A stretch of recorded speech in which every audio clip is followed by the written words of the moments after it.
శ్రీనివాస్ గారు, రైట్. కోటేశ్వరరావు గారు, టోటల్గా మన రైతుల గురించి మాట్లాడాలి అని అనుకున్నప్పుడు కానీ ఒక ప్యానెల్లో ఉన్న సభ్యులు కూడా దయచేసి మనం దేని గురించి మాట్లాడుతున్నాము, ఏ అంశం గురించి మాట్లాడుతున్నాము అనేది ఒకటి మనం ఆలోచించాలి. ఇప్పుడు రైతుల గురించి మాట్లాడుతున్నాము, వారికి జరుగుతున్న అన్యాయం గురించి మనం మాట్లాడుతున్నాము. అంతేగాని కిషన్ రెడ్డి గతంలో ఏం చేశాడు, కిషన్ రెడ్డికి ఏమున్నాయి అవన్నీ ఇప్పుడు ప్రస్తావన కాదు. జరుగుతుంది ఏంటి, జరగబోయేది ఏంటి, రాష్ట్రం ప్రస్తుతం ఇబ్బందుల్లో ఉంది ఆర్థికంగా, ఎంతవరకు వాటిని రెక్టిఫై చేసుకొని ఇచ్చిన హామీలు తీసుకొని ముందుకు వెళ్తుంది అనే అంశాలను మనం మాట్లాడాలి. కానీ వ్యక్తిగత విమర్శలు ఎందుకండి? ప్యానెల్లో ఉన్న వారందరూ కూడా అది పాటించాలి, అది గమనించాలి కూడా. వ్యక్తిగత విమర్శలకి ఇది వేదిక కాదు, కేవలం ప్రజా శ్రేయస్ కోసం రైతులకున్న సమస్యల గురించి మాత్రమే మనం మాట్లాడుతున్నాము. కోటేశ్వరరావు గారు చెప్పండి. ఇప్పుడు కిషన్ రెడ్డి గారు లేదా ఆయన క్రెడిబిలిటీ గురించి ఇది చర్చ సందర్భం కాదు, ఇది అసందర్భమైనటువంటిది. సరే, జరిగింది అయితే జరిగిపోయింది, మళ్ళా ఇటువంటిది పునరావృతం కాకుండా చూసుకోవాలనేది నా సూచన ఒకటి. ఇప్పుడు మీరు ఇందాక అన్నారు, కేంద్ర ప్రభుత్వం రైతులకి పెద్ద ఎత్తున ప్యాకేజీ ప్రకటించింది లేదా పథకాలు ప్రకటించింది. అదేమి పెద్ద కొత్తగా ప్రకటించింది ఏమి కాదు. అవన్నీ కూడా గతంలో బడ్జెట్ లో పెట్టినటువంటి అంశాలే అవన్నీ ఉన్నాయి. కొత్తగా ప్రకటించింది ఏంటంటే డిఏపికి వన్ టైం, అంటే ఈ సీజన్ లో మాత్రమే డిఏపికి ఒక 3,500 కోట్ల రూపాయలు సబ్సిడీ ఇస్తామని చెప్పింది. ఎందుకని చెప్పింది? ఇది కూడా గడిచినటువంటి 2 నెలలు లేదా అంతకు ముందు నుంచి కూడా అక్టోబరు, నవంబరు, డిసెంబర్ నెలల్లో కూడా దేశవ్యాప్తంగా డిఏపికి కొరత ఏర్పడింది. డిఏపిని దిగుమతి చేసుకోవడంలో కేంద్ర ప్రభుత్వం పూర్తి అలక్ష్యం చేసింది.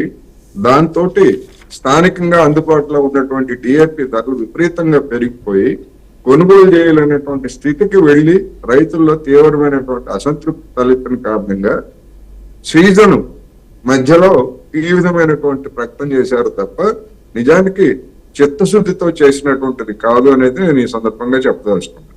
రెండోది, దీని వెనకాల కూడా ఇంకా ఉన్నటువంటి అసలైనటువంటి కారణం ఏంటంటే, ఇప్పుడు పంజాబ్ రైతు నాయకుడు ఆయన ఆమరణ నిరాహార దీక్షలో ఉన్నారు.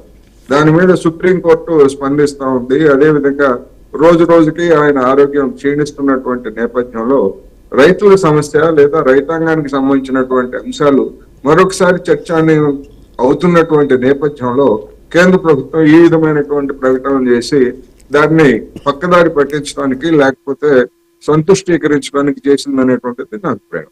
అసలైనటువంటి సమస్య ఏమిటి? దేశంలో వ్యవసాయ రంగం మొత్తంగా సంక్షోభంలో ఉన్నది. అది పంజాబ్, ఉత్తరప్రదేశ్, ఆంధ్రప్రదేశ్, తెలంగాణ అనే కాదు, మొత్తంగా సంక్షోభంలో ఉన్నది.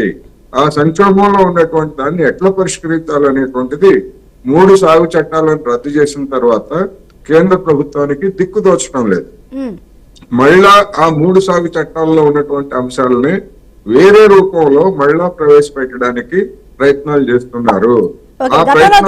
నల్ల చట్టాలని మళ్ళీ తీసుకొచ్చే ప్రయత్నం, వేరే రూపంలో ఆ నల్ల చట్టాలని మళ్ళీ తీసుకొచ్చే ప్రయత్నం చేస్తున్నారు. వేరే రూపంలో చేస్తున్నారు. దానికి రైతు సంఘాలు ఆల్రెడీ ప్రకటించాయి. అసలైనటువంటి పరీక్ష ఏంటంటే, కనీస మద్దతు ధరలకు చట్టబద్ధత కల్పించడం గురించి మేము ఆలోచిస్తామని వేసినటువంటి ఒక కమిటీ 2000 ఇప్పటి వరకు అసలు ఆ కమిటీ ఏమైందో తెలియదు.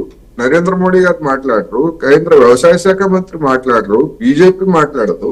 ఇంతవరకు ఆ కమిటీ అసలు సమావేశం అయిందా లేదా, ఏదైనా ఒక మధ్యంతర నివేదిక ఇచ్చిందా, ఏం చేయబోతుంది అనేటువంటిది కూడా తెలియదు. 2022 నుంచి ఇది 2025. అందువల్ల కేంద్ర ప్రభుత్వం ఇవన్నీ దృష్టిలో పెట్టుకొని రైతాంగాన్ని మళ్ళా మాయపుచ్చడానికి ఈ డిఏపి ఇవి చేసింది తప్ప అసలైనటువంటిది రైతాంగానికి కనీస మద్దతు ధరలకి చట్టబద్ధత కల్పిస్తారా లేదా, అదేవిధంగా స్వామినాథన్ సిఫార్సుల ప్రకారం ఆ ఫార్ములా ప్రకారం మద్దతు ధరలను నిర్ణయిస్తారా లేదా, ఇన్ని సవాళ్లు కేంద్ర ప్రభుత్వం మధ్య ఉన్నది. ఈ నేపథ్యంలోనే మేము 6,000 రూపాయలుగా ఉన్నటువంటి దాన్ని 10,000 రూపాయలకు మేము పెంచడానికి ప్రయత్నిస్తున్నామని కొన్ని లీకులు వదిలారు. అవి కూడా లీకులే. ఎందుకంటే రైతు ఉద్యమం, అక్కడ రైతు నాయకుడు ఆందోళన చేస్తున్నారు, ఆమరణ నిరాహార దీక్ష. పంజాబ్ లో రైతులు బంద్ చేశారు. దేశవ్యాప్తంగా రాబోయేటువంటి రోజుల్లో అది ఒక తీవ్రమైనటువంటి సమస్యగా పోతా ఉంది. ఆయన ప్రాణానికి కనుక ఏదన్నా అయ్యేట్లయితే అది మరొకసారి దేశంలో పెద్ద సమస్యగా మారేటువంటి అవకాశాలు. అందువల్ల కేంద్ర ప్రభుత్వం కూడా తన వంతు బాధ్యతని నిర్వర్తించడం లేదు. ఎట్లాగైతే రేవంత్ రెడ్డి సర్కారు ఒక స్పష్టమైనటువంటి రైతులకు కానీ లేదా ఇటువంటి కౌలు రైతులకు కానీ ఒక స్పష్టమైనటువంటి వైఖరిని ఏడాది కాలంలో తీసుకోవడానికి దావి చేసిందో, కేంద్ర ప్రభుత్వం దేశవ్యాప్తంగా ఉన్నటువంటి రైతాంగ సమస్యల మీద అంతకంటే ఎక్కువ జాగు చేస్తా ఉన్నది అనేది మాత్రం నేను ఈ సందర్భంగా స్పష్టంగా చెప్పదలుచుకున్నాను. ఓకే కోటేశ్వరరావు గారు. శ్రీనివాస్ గారు, వ్యతిరేకత అయితే